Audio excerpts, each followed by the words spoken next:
Baby Adom TV Badwam dwumadie so wa fei na wabie wa fidie no yeda sepa na ya mo akwa abaso nkonso news no na ewie sisi ayi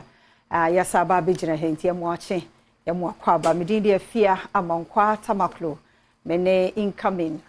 Bismarck akwasinsia na ejina ha anopei ye ba besomo se de yedi kan dada no ti yeda mo ase papa empre wo hunene ya hihye dwumadie ne kama fefefe ede amount tie dase me say dedicate ede ama deputy CEO Benjamin Asante Dako na wodanti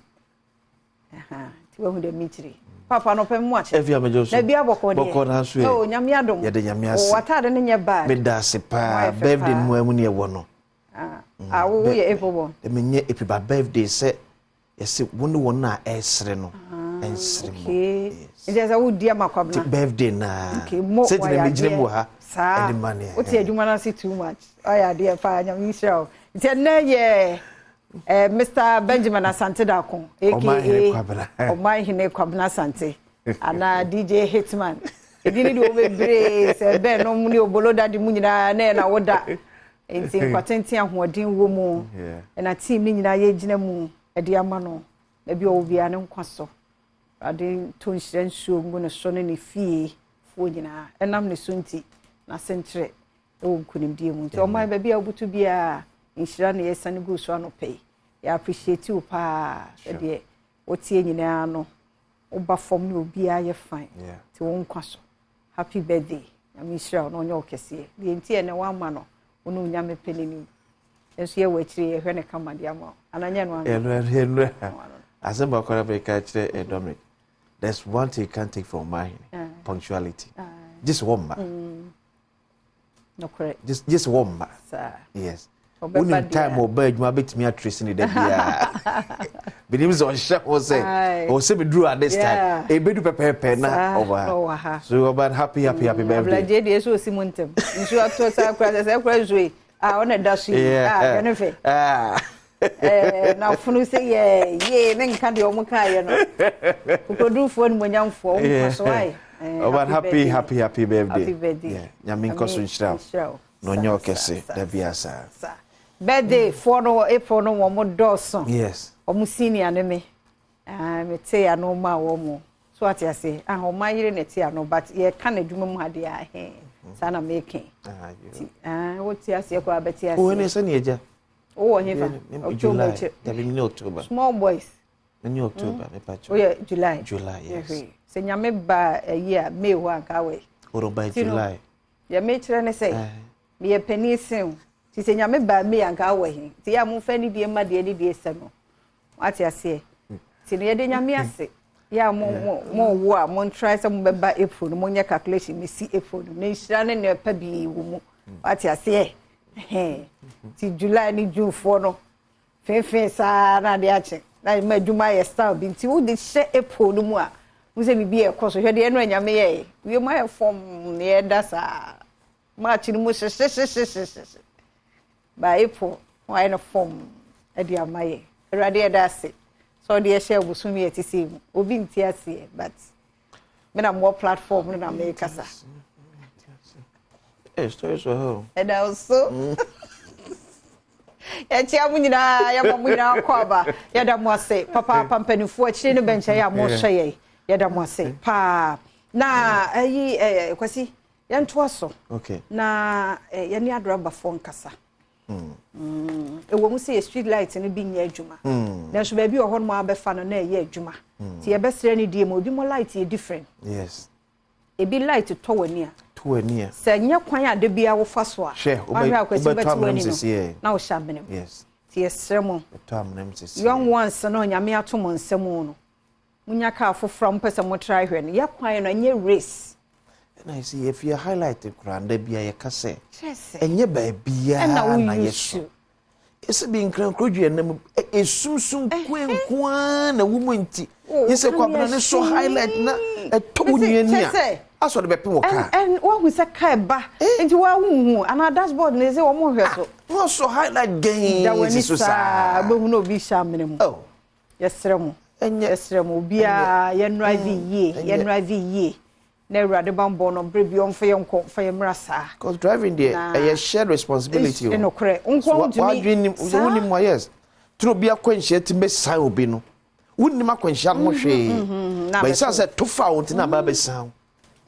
tro hia wunua se onua eba se binye ka se ya hye na tare tuntum na hu won se light esini de so on so eba no aso de highlight gidi danalisa da bi enye ma de emra fom no bia so de emra fom usan ho na ba bia odresu mu a no waso kama no bia enem na insurance ato enu enti amen na wiemu abamu kakra yes mama yento yebo pa why na bibia anye boko fama ye na emabunu no so hwe hu ye na no da me kwasi be kan na da be Friday no bia obi ma obi bia somu ye crown ye invest in at the corona ye de ama wo no nemfa so mra so fama enini nyina enini nyina kakra bia benya bia no manage ni ye fa bi to ho amunya se ne nkwa na mudi na nyene na abewu sa fa bi to ho susu no wo to de is your fourth month mu kwese wo ye ana wanye obigu so ye se ja ye hand in there susu na na be sa munya kakra nya kakra bia na de ato nya kakra bia na de ato ho e ma hu ntiro ku na kwese because na mo MPB office na the constituent be friend say on am patch me 9,000 no business when you be number so na so there be na say the wunya mo we so funny to mo kan say o friend say memoa it means also what prepare ho kakra na 9,000 usuro say na me tam 9,000 mawa aketwe nyina ye say na be mo bi ufuro so awo edie nso beba where they beba when you be no be boa who say no kra no who say what put in effort nti no ono so mo a also kasa me moa odia let's all no bia me dan ka 9,000 bia menyem kra 1,000 so okay ne me so menya bia 2,000 ya source na dem kukuru 9,000 ni nyina mfa mra si kakra ye mboa ye hu mfa sapan kwa asesesere mfa sapan kwa asesesere why make sure say there be a bit down sem say 50 pesos kura ni pa me say ampa e fie to na mo say onyo beboa no na den sapan ba there be fan sapan ko adesresre why na akwa benye bintem tina mo kwa mo ntanya bi no ko ni pa na ba otimu say onye serious nti abeka ho nso ni bia wo beba sa on so onye serious cause ko binche se menu aboa me a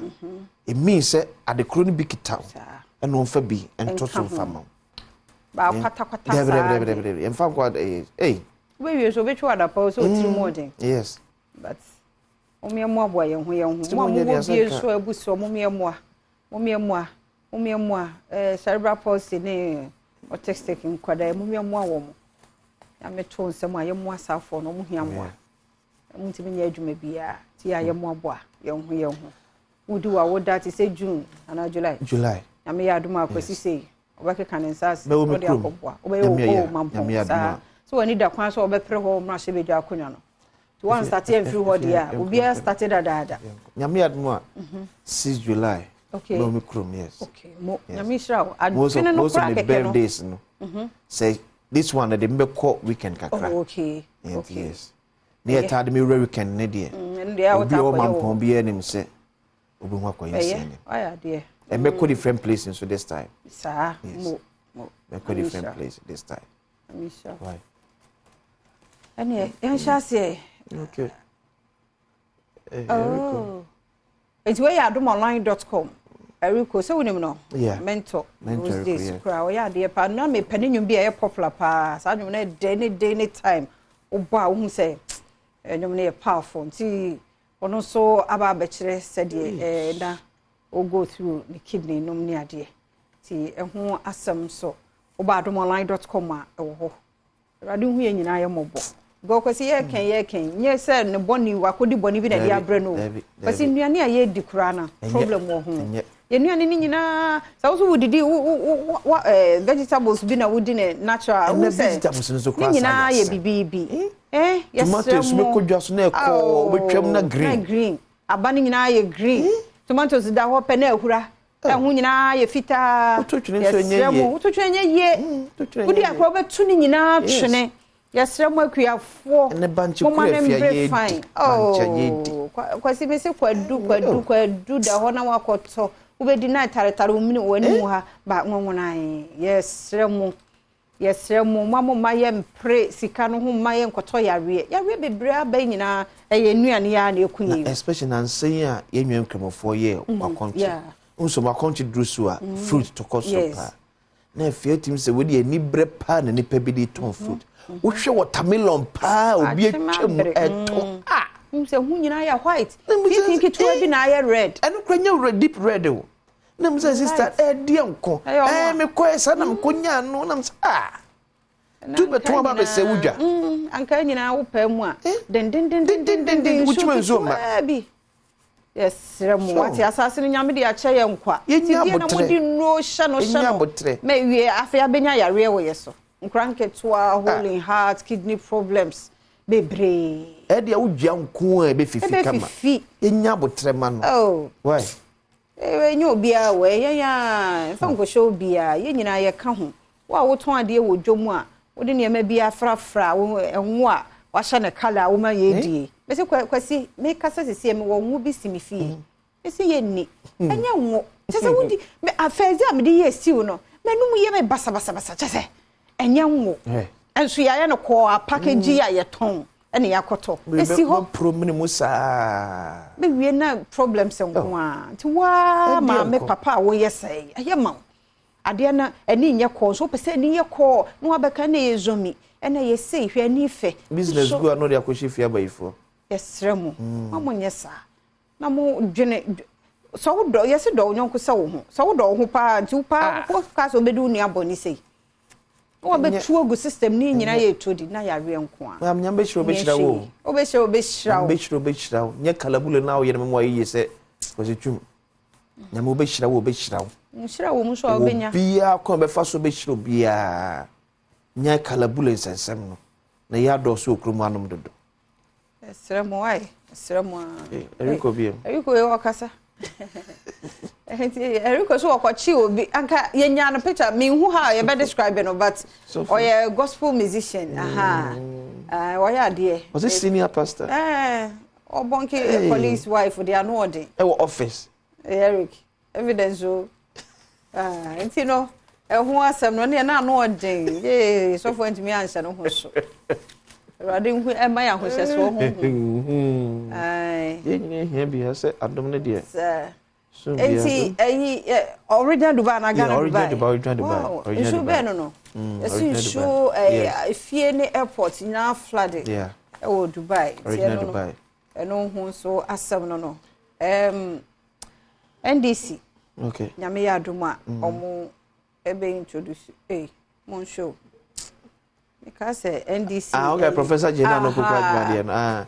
where University of Energy and Natural Resources Professional Satellite Communication course omo ebeba ti eno so ho asem because emra na so nti daily guide about also NDC runs from a Jeso by-election. Fugitive Maslog boss officer jailed 15 years.